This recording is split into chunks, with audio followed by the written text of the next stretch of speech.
Assalamualaikum warahmatullahi wabarakatuh. Kali ini kita membahas tentang olah vokal dan artikulasi. Seorang pemain teater harus memiliki kemampuan mengolah suara yang baik.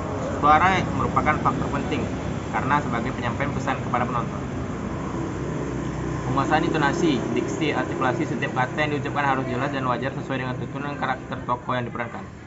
Seorang aktor perlu latihan olah suara dengan tahapan tertentu. Latihan olah suara dapat dilakukan dengan mengucapkan vokal seperti a, i, u, e, o sesuai dengan bentuk mulut. Dalam latihan olah suara, terutama yang berhubungan dengan membaca naskah atau puisi, perlu diperhatikan juga tekanan kata, jiwa kalimat, tempo, dan irama. Artikulasi adalah sebuah koneksi antara apa yang dikatakan dengan bagaimana cara mengatakan kalimat tersebut. Maksudnya adalah cara kita mengekspresikan tutur atau kalimat.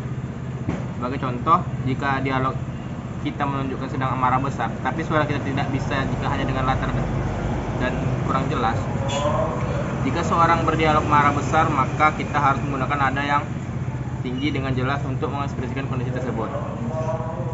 Artikulasi bisa berpengaruh terhadap keberhasilan pemain saat melakukan pementasan seni teater. Olah suara. Olah suara adalah faktor yang dihubungkan dengan proses komunikasi. Olah suara dibagi menjadi dua jenis, yakni bahasa verbal dan bahasa non-verbal.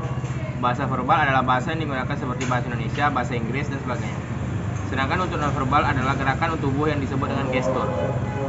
Pemain teater perlu mengasah olah suara baik verbal maupun non-verbal.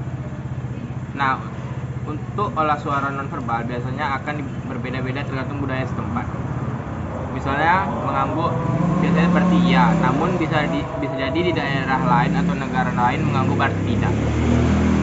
Sekian dari saya. Assalamualaikum warahmatullahi wabarakatuh.